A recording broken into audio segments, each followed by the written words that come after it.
So, hi guys. So ngayon guys, ipapakita ko po sa inyo ang ating experiment na bracelet na airgun. Pumuputok po ito guys gamit ang ating Flying Tiger. So ito po yung Flying Tiger natin. Yan, so maliit na po yung alcohol natin guys. So gagamitin natin yan pagpaputok sa ating bracelet airgun. So kailangan po lang natin magsuot ng guantes guys, no? Para safety yung kamay natin. So mahina lang po siya guys, no? Ito yung tinatawag natin na bracelet airgun na bago kong ginawa.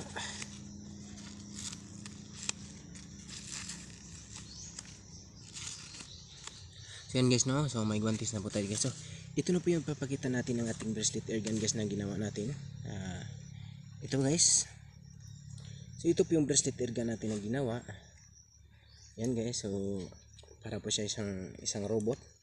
So yan guys, isang bracelet airgun guys. So naipakita ko na po to sa inyo noon, pero hindi pa po natin nasubok kung ano ang putok nito. Kaya susubukan natin guys, isusuot ko na guys. So wait guys, no? Ayusin natin yung guantes natin guys.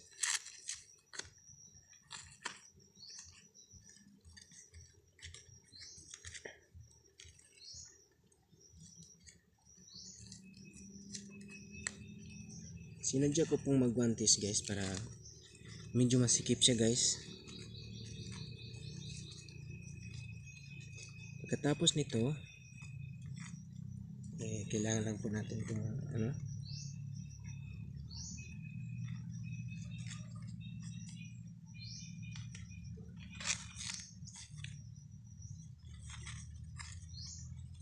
itali po natin guys para medyo mahigpit siya guys.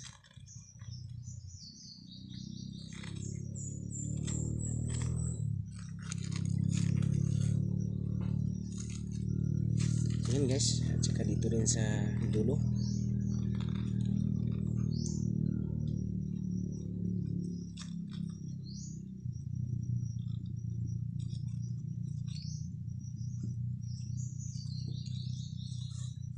So ayan na po siya guys. So pasok na po natin yung kamay natin dito sa may may kuryente. So ayun na po ang ating bracelet airgun guys na gawa. So mahina lang po ang putok niya guys. Ito po yung cricket na gamit natin. Yan. So lalagyan na po natin ng Flying Tiger para marinig natin yung putok niya guys, no?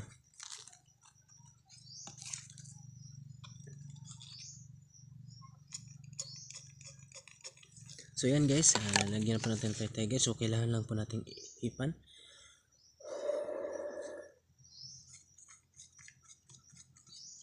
So ayan na po guys. So tingnan nyo po ang putok niya guys. So yan po guys. So mahina lang po siya guys. So ito po yung ginagawa kong bracelet airgun. So isang pangbata lang po ito ng laro. Medyo hindi delikado po ang mga bata nito guys, na. So mabilis po nitong pumutok.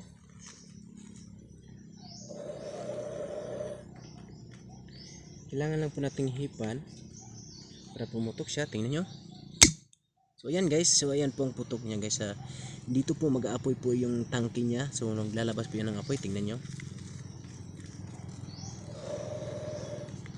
So ito yung bago nating ginawang bracelet airgun. So tingnan nyo guys, tingnan nyo ha. Ayan guys, no. So guys, kulang po ang Flying Tiger natin kaya hindi makita yung apoy na umaapoy ang tangke natin. So dadagdagan natin. So ayan, 5 beses lang po natin i-sprayan.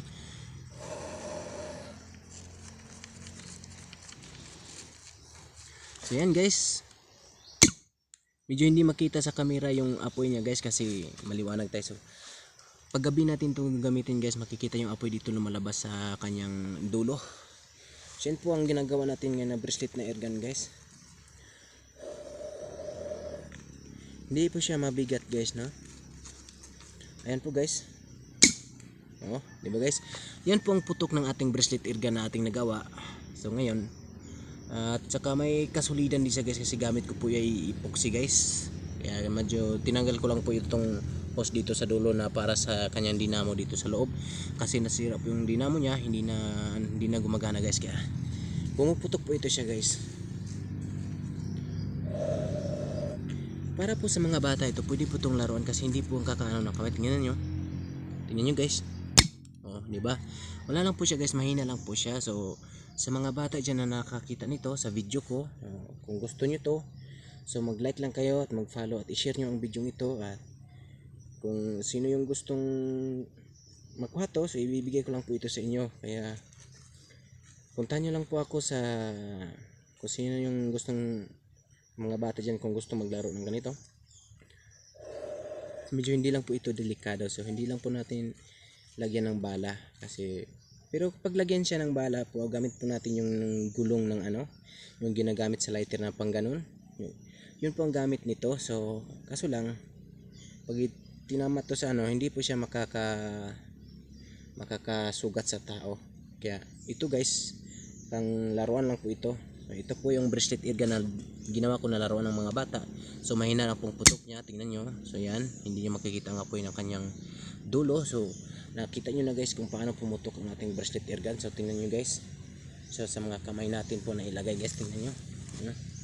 So ito po yung bracelet airgun na nagawa ko, bago pang gawa ko kasi ini-studyan ko lang po ito, yung wala akong ginagayahan.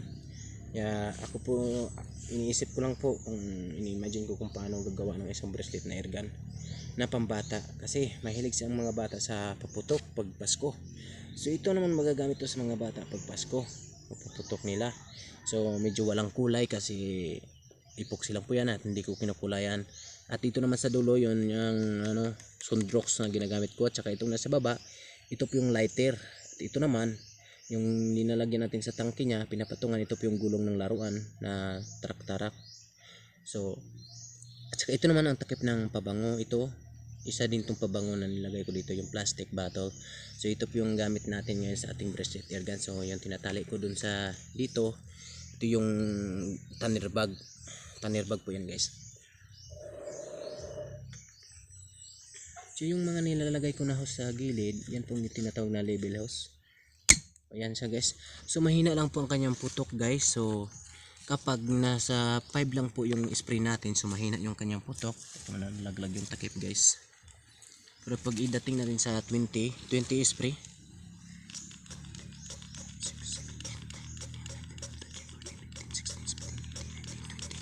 ayan po guys, 20 na yan guys, no? So lalagyan natin ng takip. Titingnan natin kung gaano kalakas ang putok niya. Magagawa na siguro to ng apoy sa kanyang tangke guys. So mahina pa siya guys, no?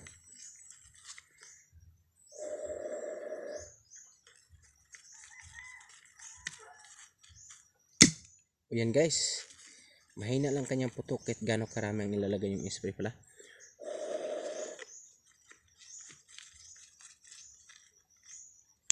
So ayun.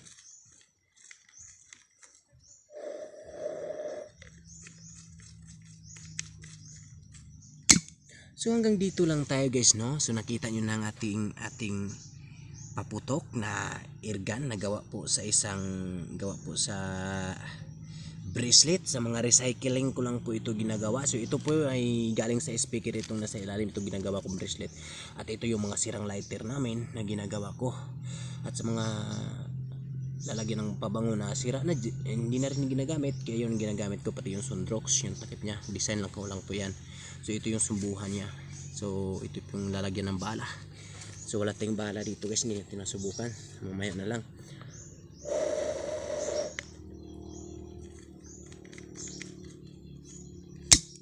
So guys, no, ito po yung kung gustong maglaro dyan ng airgun ng mga bata, so ito po yung bracelet airgun, so para po sa mga bata. So kung sino nakakita dyan ng mga bata, so ibibigay ko po to sa inyo kung sino humihingi. Yan po ang ating bracelet airgun. So yan po guys, maraming salamat. Thank you so much guys sa pagsuporta natin guys. Kita niyo na ang ating bracelet airgun.